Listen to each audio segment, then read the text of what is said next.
बिस्मिल्लाहिर्रहमानिर्रहीम। Mathematics 9th class.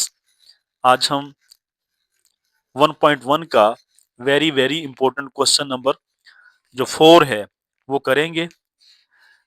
Exercise 1.1 का question number 4। जी हाँ, आइए इसे हल करते हैं और देखते हैं ये 1.1 एक्सरसाइज का है। इसका क्वेश्चन नंबर 4 है। इंपॉर्टेंट क्वेश्चन है जी। Let us solve this question. हाँ जी, पार्ट नंबर 1 देखते हैं कि इसमें हमने बताना है name the property used in the following, कि ये जो फॉलोइंग नीचे दिए गए हैं इनमें कौन सी प्रॉपर्टी इस्तेमाल हुई है। Part number 1। आइए, यहाँ पे 3 नंबर जमा हो रहे हैं। ए जमा 4 जमा बी बराबर है ए जमा 4 जमा बी। यहाँ पे देखते हैं हम किताब के मुताबिक हमने चीजों को लेकर चलना है। तो यहाँ पे ये आप प्रॉपर्टी चेक कर सकते हैं। अगर 3 नंबर जमा हो रहे हो, ए प्लस बी प्लस सी, ए प्लस बी प्लस सी, पहले बराबर के लेफ्ट साइड पे यहाँ पे ब्रैकेट लगी हुई है, इसी तरह राइट साइड पे इन दोनों के गिर्द ब्रैकेट लगी हुई है। अगर ऐसा हो, 3 नंबर जमा हो रहे हो और दो दो नंबरों के गिर्द ब्रैकेट लगी हो छोटी, तो फिर उसे एसोसिएटिव प्रॉपर्टी कहा जाता है। याद रहे, ये जमा है, ये प्लस है। Associative property with respect to addition, हम ये बात वहां पर लिख देंगे जी। एसोसिएटिव प्रॉपर्टी ओवर एडिशन है, तो ये बात आपने सिंपली बतानी थी क्या प्रॉपर्टी है। तो नेक्स्ट है जी, ये दो नंबर जमा हो रहे हैं। 2 का जजर जमा 3 का under root is equal to 3 का अंडर रूट प्लस 2 का अंडर रूट। तो जगह तब्दील है। यहाँ पहले 2 का अंडर रूट है, फिर 3 का अंडर रूट। यहाँ पर पहले 3 का अंडर रूट आ गया प्लस 2 का अंडर रूट। तो जगह तब्दील है, दो नंबर जमा हो रहे। आइए प्रॉपर्टी देखते हैं। इसके अंदर चेक कर सकते हैं आप।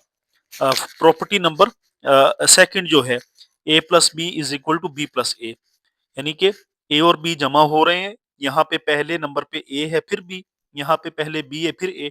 इसे कहते हैं कम्यूटेटिव प्रॉपर्टी। तो ये बात आप वहां पर लिख देंगे जी। तो ये हमारे पास कम्यूटेटिव प्रॉपर्टी है क्योंकि प्लस आ रहा है, जिसे एडिशन कहा जाता है। तो हम लिखेंगे commutative property with respect to addition या ओवर एडिशन। अच्छा जी, नेक्स्ट है, आप चेक कर सकते हैं इसमें कौन सी प्रॉपर्टी इस्तेमाल हुई है। थोड़ा सा इसे हम सेट कर लेते हैं। एक्स, इस माइनस को लिख लेंगे plus into minus x, plus minus minus ही बन जाएगा। आइए अब देखते हैं कौन सी प्रॉपर्टी यहाँ पे यूज हुई है। आप चेक कर सकते हैं, ए प्लस इंटू माइनस ए या फिर माइनस ए प्लस ए। आंसर कितना आ रहा है? 0। यानी कि जब दो नंबरों को ऐड करते हैं, ए के अंदर माइनस ए को प्लस करेंगे, आंसर 0 आएगा। उसे हम कहते हैं इनवर्स प्रॉपर्टी। और ये किसके लिहाज से है? प्लस के लिहाज से है।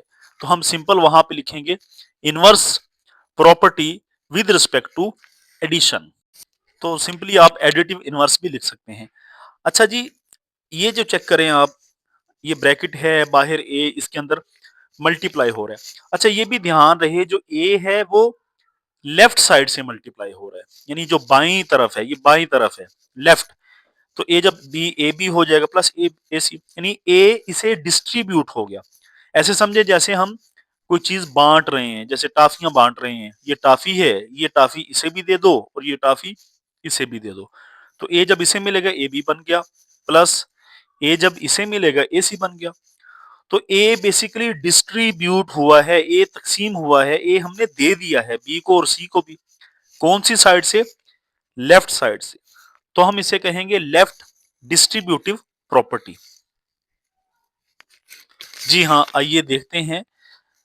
ये यहाँ पे आपकी बुक जो है, इसके अंदर आप ये डिस्ट्रीब्यूटिव प्रॉपर्टीज का ये पहला पॉइंट जो है, A into B plus P C, A B plus A C is called left distributive property of multiplication, यानी मल्टीप्लाई हो रहा है, ए मल्टीप्लाई हो रहा है ओवर एडिशन, एडिशन के ऊपर। तो ये सिंपली आप लेफ्ट डिस्ट्रीब्यूटिव प्रॉपर्टी लिख देंगे। से मुराद क्या हुआ? ऐसा नंबर जो जमा के लिहाज से दूसरे नंबर की शनाख्त पर, आइडेंटिटी पर कोई फर्क नहीं डालता। आइडेंटिटी। अब 100 मल्टीप्लाई बाय 1, आंसर 100 आ गया।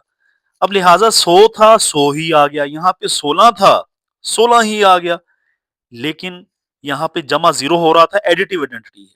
ये मल्टीप्लाई 1 हो रहा है, तो ये मल्टीप्लिकेटिव आइडेंटिटी है। यानी ऐसा नंबर जब वो किसी दूसरे नंबर से ज़रब किया जाए और दूसरे नंबर पर फर्क ना पड़े। अब दूसरा नंबर यहाँ पे 100 है, इस पे फर्क नहीं पड़ा, ये 100 ही जवाब आ गया।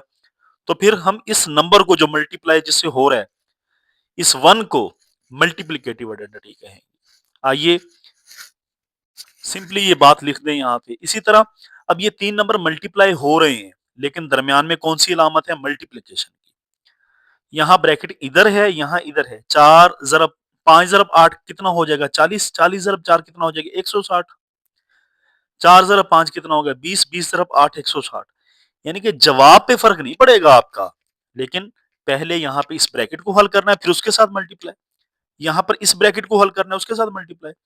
यानी 3 नंबर ज़रब खा रहे हैं, इधर भी इधर भी।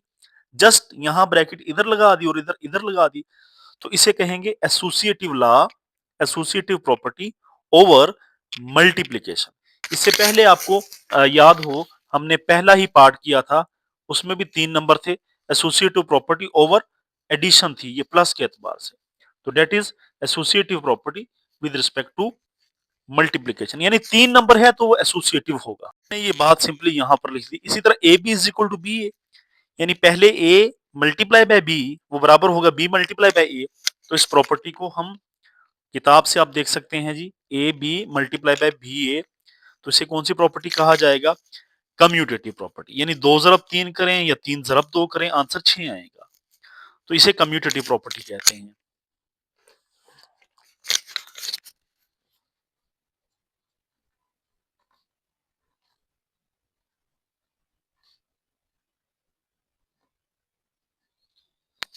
जस्ट आपने ये बात लिख देनी है, यहां से लाजमी सवाल आएगा, एमसीक्यूज बन सकता है, शॉर्ट क्वेश्चन पूछा जा सकता है।